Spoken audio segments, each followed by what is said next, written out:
Good morning, everybody. I hope that you are doing well. Today I'm experimenting with something.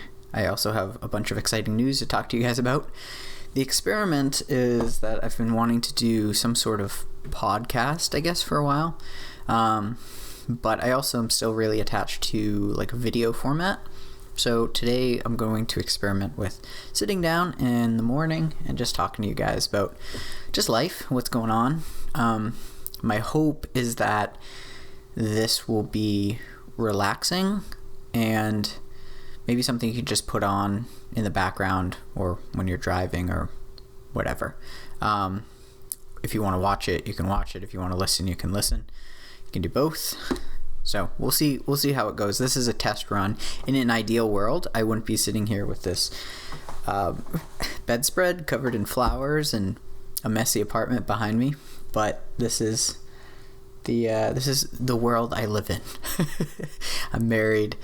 This is what my wife likes. I don't have a extra room or a big house where I can have my own studio and set up a whole set. This is reality here. It's a 1-bedroom apartment, and I'm sitting here with all of this behind me. But you know what? I got a roof over my head, so I can't complain. It's a nice place, and it's sunny out today, which in February is a little bit rare, especially here in New England.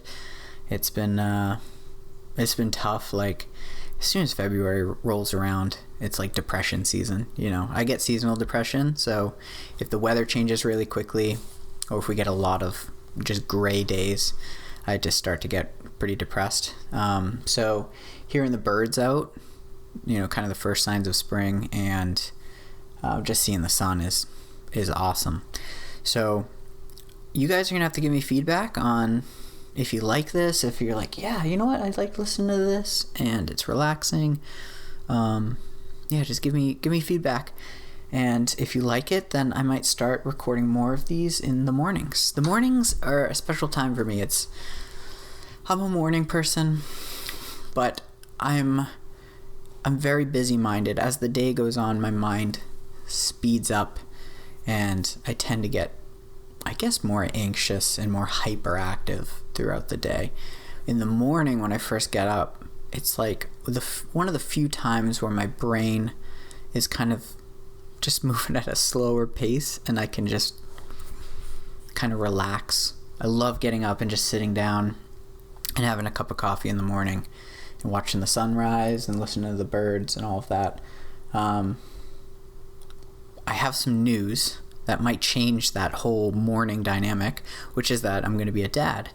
I found out this news here quite a while ago. My wife is, at the time of this recording, 4 months, a little over 4 months, almost 4.5 months pregnant. And God willing, the baby will be healthy and be born in July, towards the end of July, early August, maybe early July, who knows.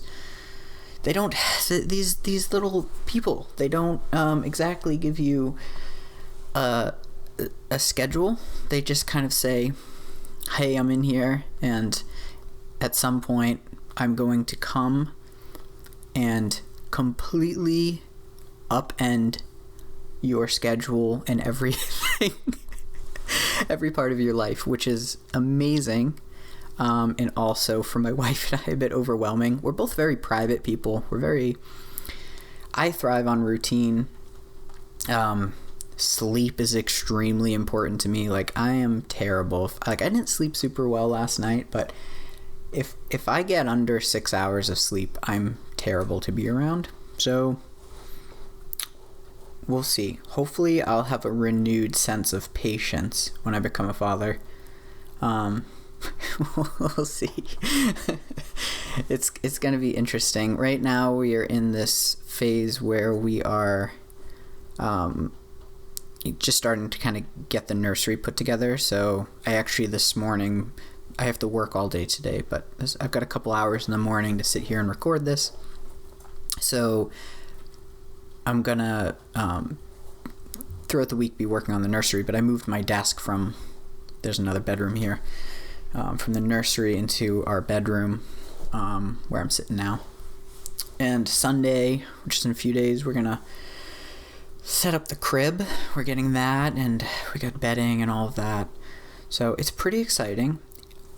It's interesting because I am the youngest of 5 boys, and I'm the first one actually in my family to have a kid.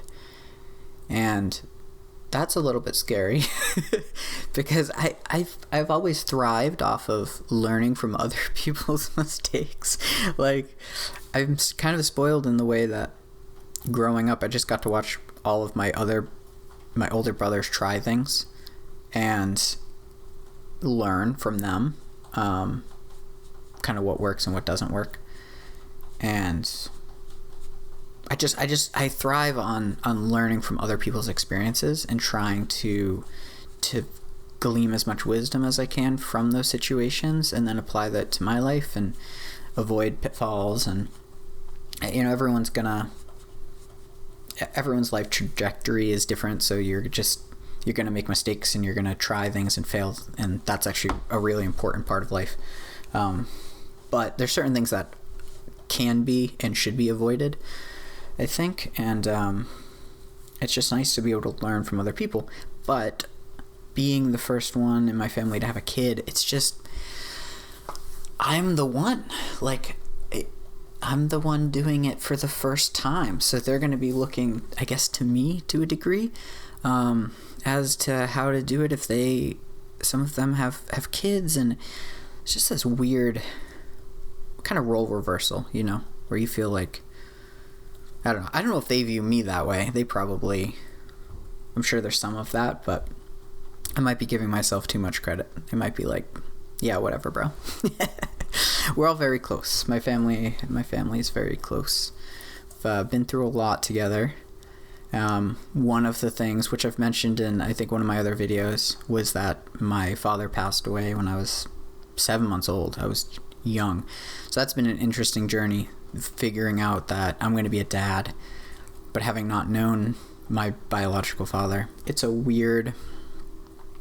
a weird journey, kind of working through that mentally, and fears of, oh no, what if something happens to me, something happens to me before the baby's born and they don't know me. What does my lifestyle, the way that I even just organize my car, the things that I own, the things that I've written, the videos that I've made, you leave behind all these things.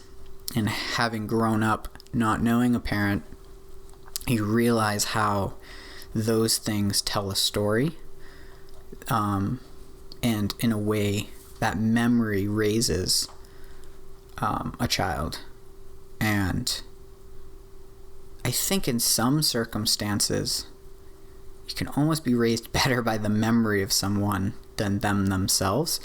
They say that all children deserve a parent, but not all parents deserve kids, and that's a sad thing to say, but there's certainly some people that have kids and they just weren't ready, and they were really struggling with things, and it ended up doing more damage than should have happened. That wasn't my circumstance, fortunately. My father was, from what I've been told, an incredible man, and the memories that people have told me and his reputation really gave me something to strive for and to grow into. So I was really fortunate in that way. I forget where I was going with this. Memories, just memory, what you leave behind, right? If all of a sudden you were gone tomorrow, what would people learn if someone just walked into your house?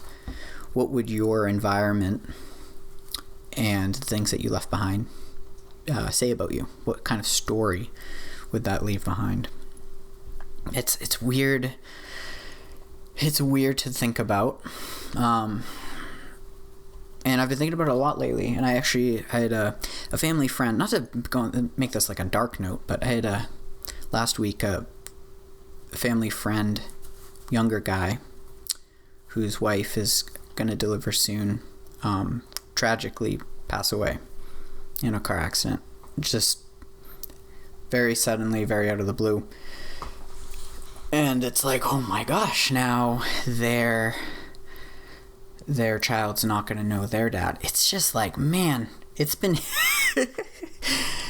there's a lot of similarities, a lot of things that my brain's been running lately. Let's take this to a little bit of a happier note. I'm not trying to bum you guys out, but these are just the things you think about. And I guess I'm sure some of you can relate, if you've grown up in an environment or you grow up with loss, a lot of loss, which, I grew up with a lot of loss growing up. You tend to be kind of just waiting for the other shoe to drop in a lot of situations. You tend to think of things, well, what if the worst case happened? And oftentimes it doesn't, but it's just a part of your programming, when you've had trauma, when you've had things like that. And there's nothing wrong with that. It's if it begins to interfere with you enjoying today and loving the people that you are around, and you're trying to run or hide from those emotions, it can become an issue. But if it pushes you to enjoy today and to cherish today more, I think it's an awesome thing. I think it can be a blessing. You can really use the things that you've gone through to help others and to navigate tough times. So that's my 2 cents on that. Let's get on a happier note. I have no idea what swaddling a baby is. My mom's been really, really excited. This is her first grandchild, and she's calling me every day, and she's like, hey, what do you think of this? I'm going to order you this. What does your wife think of this? And it's just been like this for the past particular month. She's just been every day. I get tons of screenshots of Amazon and, hey, do you guys want this? Hey, do you want this? And which is great. We have so much support. This baby is going to come into this world so loved, they're not even going to know what to do with themselves. And it's great that my mom in particular is kind of like stepping in, really helping with all of that starting stuff. She bought us like 3 months worth of diapers, and she's just so excited, which is awesome. But she'll just start talking to me about things that, I was the youngest, and I've never really grown up around babies, so it's all new. It's all new to me. So she called me the other day, and she's like, hey, check out these swaddling blankets. I'm like, what the heck is swaddling? Like, it sounds like you're hurting the baby. Like, I'm gonna swaddle this baby. But then she explains to me what it is and stuff, and you keep their arms by their side. And if you don't know what swaddling because I didn't, it's basically wrap a baby up like a burrito, and it makes them feel like, I guess, secure and snug, like they're in the womb, and they don't flail around. I don't know. That's my basic understanding of it. Lots of new things to learn. Yeah, there's all sorts of things that we're gonna have to buy.